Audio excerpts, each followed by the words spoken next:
All right, so today I wanted to talk about this tweet I seen from Brian Feroldi. Don't focus on buying at the top buying at the bottom or selling at the top. Focus on buying, finding, and owning great companies and avoiding bad ones. This is like people overcomplicate investing so much. I always, not always, but whenever you talk to the average person, they're always in their head like, do you day trade? Do you trade this, or do you like? Are you into Tesla or like people like just overcomplicate things so much, it's not even funny, right? I mean, you can simplify things down to just buy in, just dollar cost average into index funds. That is a time tested, very high, not guarantee because nothing's a guarantee, very high likelihood that you'll do just fine over the long run. If you do that for 30, 40 years, you will be fine.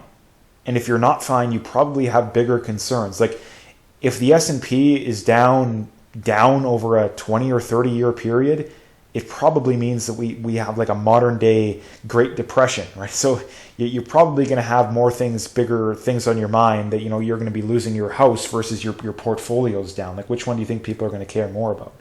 And I mean, on top of that, I think that it's fairly clear that even though it's not an official thing that they'll ever admit to, one of the big jobs of the Fed and governments to a degree as well, and central banks, is to prop up stock market, housing market, you name it, right? It's rather obvious that exists, right? I mean, you have a lot of countries like Japan has done it, and you think there's some other ones that are literally buying positions in the country in index funds of the countries. The Nikkei or however you pronounce it in Japan. Like the U.S. isn't doing it yet, but I would bet that they probably do it at some point, right? I mean, they're already doing it with bonds, right? They're already manipulating the market in that fashion. But so again, like I said, the main point here is don't overcomplicate things. Even if you're a hardcore, you just eat, sleep, and breathe investing, right? I mean, why would you overcomplicate things?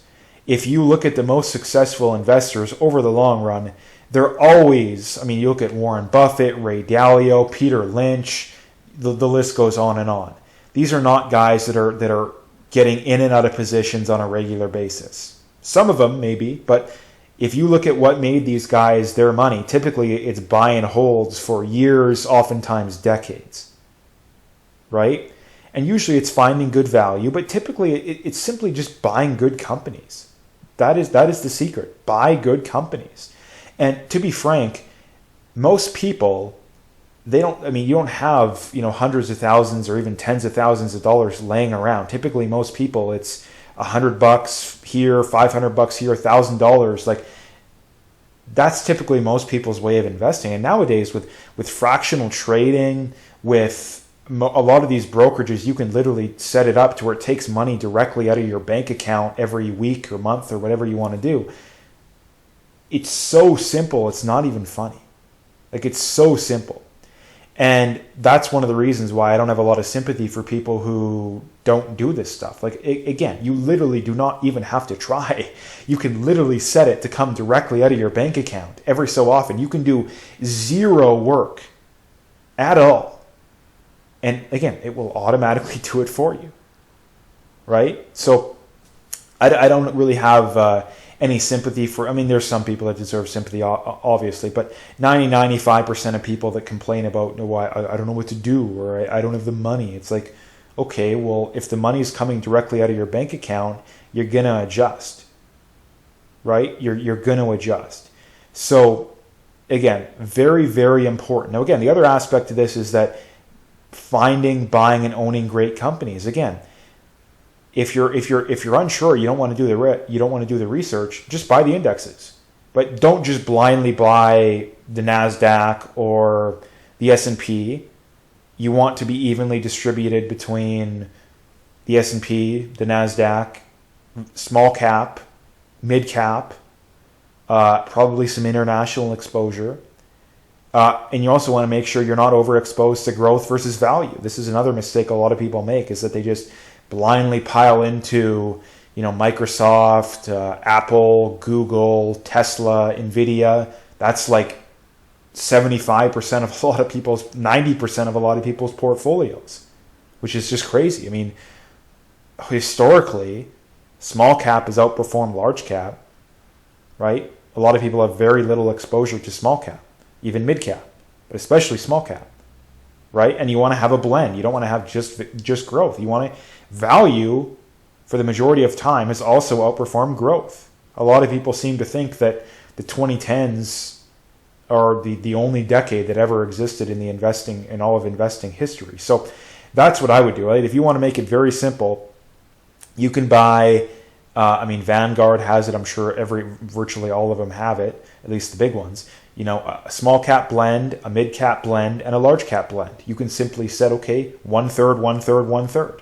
If you want to throw in a bond fund, throw in a bond fund, right? Personally, I think if you're young, you don't need to, just my opinion.